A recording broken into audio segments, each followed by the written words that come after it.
दोस्तों आज मैं आपको इस वीडियो में बताने वाला हूँ, आपको वो गौर से देखना चाहिए क्योंकि आज शिया और सुन्नी के बारे में बहुत सारे राज पर्दे से उठने वाले हैं। तो इस वीडियो को अंत तक देखना क्योंकि कोई जानकारी आपसे मिस ना हो जाए। इस्लाम पूरी दुनिया का दूसरा सबसे बड़ा धर्म है और जो आज से लगभग 1400 साल पहले अस्तित्व में आया था। लेकिन ऐसी कौन सी वजह बन गई कि मुसलमान दो पक्षों में बिखर गया।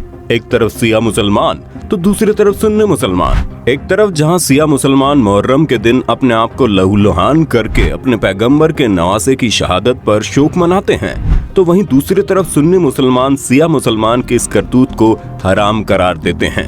क्या कभी आपने सोचा है जो मुसलमान हर वक्त एक दूसरे का साथ देने के लिए तैयार रहते हैं, हर वक्त एक दूसरे के साथ खड़े रहते हैं, आखिर ऐसी कौन सी वजह बन गई जो उसे मुसलमान भाइयों को दो टुकड़ों में बांट दिया गया।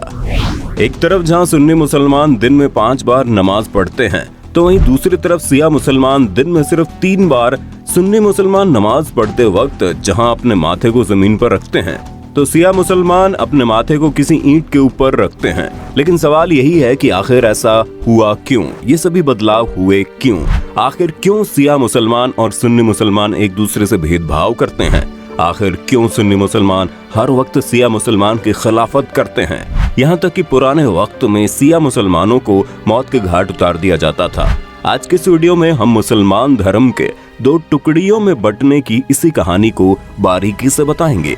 लेकिन एक बात, इसके लिए आपको वीडियो को बस कुछ समय के लिए ध्यान से पूरा देखना पड़ेगा। ये कहानी शुरू होती है आज से 1450 साल पहले, उस वक्त जब इस्लाम धर्म के पैगंबर की मृत्यु हुई थी। समूचे इस्लाम धर्म के अनुयायी अपने पैगंबर मोहम्मद साहब की मृत्यु का शोक मना रहे थे। लेकिन उसी वक्त एक नए सवाल ने जन्म ले लिया था कि पैगंबर साहब की मृत्यु के बाद उनका उत्तराधिकारी कौन होगा। आखिर वो कौन होगा जो इस्लाम धर्म के अनुयायियों को लीड करेगा। आखिर मुस्लिम धर्म का नेता कौन होगा, कौन उसका नेतृत्व करेगा। मोहम्मद साहब ने अपनी मृत्यु से पहले ऐसा कुछ भी नहीं कहा था कि उनके जाने के बाद उनका उत्तराधिकारी कौन होगा। इसी वजह से मृत्यु के तुरंत बाद ही इस सवाल ने पूरे खेमे में हलचल मचा दी। तो ऐसे में खुद लोगों ने पैगंबर के उत्तराधिकारी को चुनने का ठान लिया और उस वक्त मुस्लिम समुदाय के अधिकतर लोगों ने मोहम्मद साहब के करीबी मित्र अबू बकर को अपना उत्तराधिकारी चुन लिया। और अधिकतर मुसलमान का मानना था कि अबू बकर वो पहले आदमी हैं जिसने मोहम्मद साहब की हर एक बात को फॉलो किया था। यानी अबू बकर वो पहले शख्स थे जिन्होंने मोहम्मद साहब के आदेशों का पालन करके इस्लाम धर्म को स्वीकार कर लिया था। और इस्लाम धर्म के प्रचार प्रसार और इस्लाम धर्म को बढ़ावा देने में अबू बकर ने बहुत योगदान दिया था। लेकिन वहीं दूसरी तरफ मुस्लिम समुदाय के एक पक्ष के लोग ऐसे भी थे जिनका मानना है कि पैगंबर के भाई और दामाद अली को मोहम्मद साहब का उत्तराधिकारी बनाना चाहिए, क्योंकि मोहम्मद साहब ने अपने आखिरी मीटिंग के वक्त अली का हाथ पकड़कर कहा था, अगर मैं किसी के लिए मौला हूँ तो यकीनन अली भी उसके लिए मौला होना चाहिए। जिसका मतलब होता है कि मोहम्मद साहब के बाद अली ही उनका उत्तराधिकारी होगा। लेकिन अली को मोहम्मद साहब का उत्तराधिकारी मानने वालों की संख्या बहुत कम थी। दरअसल एक तरफ के मुस्लिम समुदाय के मेजॉरिटी का मानना था कि मौला का मतलब सिर्फ दोस्त होता है, तो वहीं दूसरी तरफ के मुस्लिम समुदाय के कुछ लोगों का मानना था कि मौला का मतलब लीडर होता है। ये वजह है कि सुन्नी मुसलमान अबू बकर को मोहम्मद साहब का उत्तराधिकारी मान बैठे और वहीं दूसरी तरफ शिया मुसलमान अली को मोहम्मद साहब का उत्तराधिकारी मान बैठे। और ठीक उसी वक्त इस्लाम समुदाय को 2 पक्ष में बांटा गया।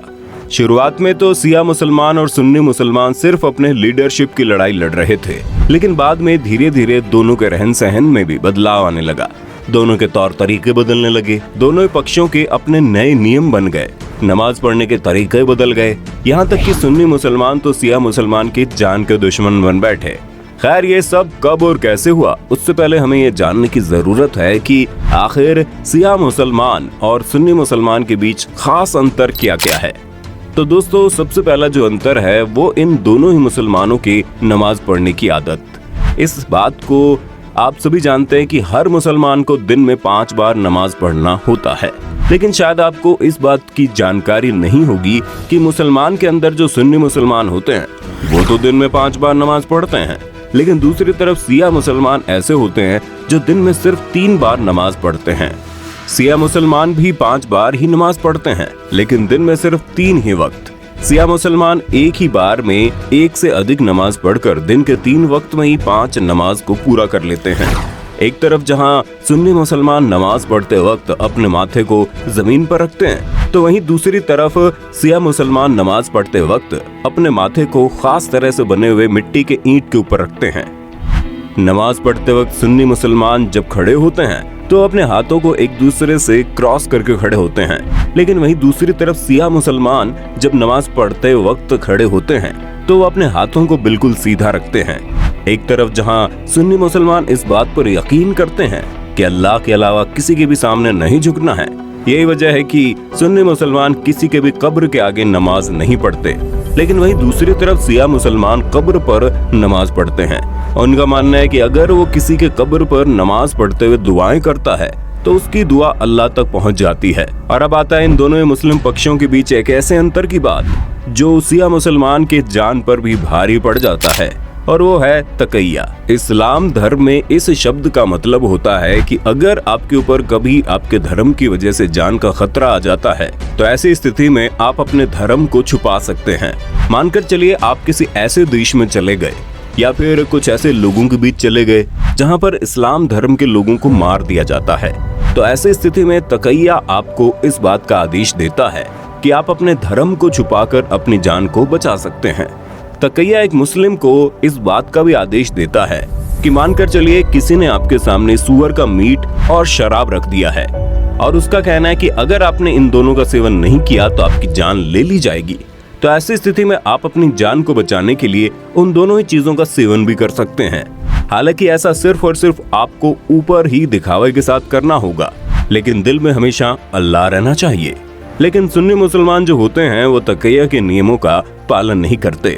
सुन्नी मुसलमानों का मानना है कि भले ही आपकी जान क्यों न चली जाए, भले ही आपको अपनी जान कुर्बान क्यों न करनी पड़े, लेकिन आपको अपना धर्म सबसे आगे रखना है। वहीं दूसरी तरफ सिया मुसलमान तकैया के नियमों का पालन करते हैं। लेकिन अब आपके मन में ये सवाल जरूर उठ रहा होगा कि सुन्नी मुसलमान अपने धर्म की शान रखने के लिए अपनी जान भी कुर्बान करने की बात करता है, लेकिन सिया मुसलमान अपनी जान बचाने के लिए अपने धर्म को छुपाने की बात क्यों करता है? तो दोस्तों आपको बता दे, इसके पीछे एक बहुत ही बड़ा खतरनाक कारण है। दोस्तों हमने आपको शुरुआत में बताया कि जब मोहम्मद साहब की मृत्यु हुई थी उस वक्त मुसलमानों का एक बहुत बड़ा तबका अबू बकर को मुस्लिम धर्म का उत्तराधिकारी मान रहे थे, लेकिन वहीं दूसरी तरफ मुस्लिम समुदाय बहुत छोटा था।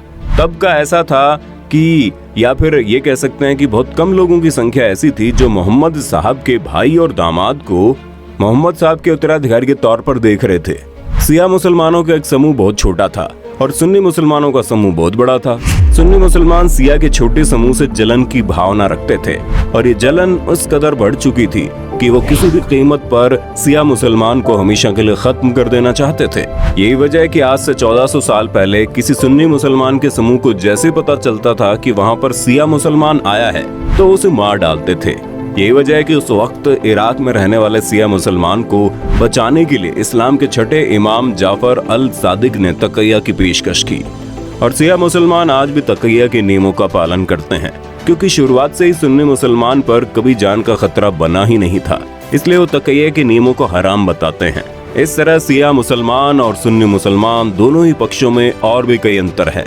जैसे कि सिया मुसलमान अपने अली की शहादत के दिन मातम मनाते हैं, अपने शरीर पर चोट पहुंचाते हैं, अपने शरीर से खून की धार बहा देते हैं। सिया मुसलमान का मानना है कि ऐसा करके वो इस बात को जताते हैं कि उन्होंने अब तक अपनी अली के शहादत को भूला नहीं है। लेकिन वहीं दूसरी तरफ सुन्नी मुसलमान जो है वो अपने शरीर को चोट पहुंचाने को हराम मानते हैं।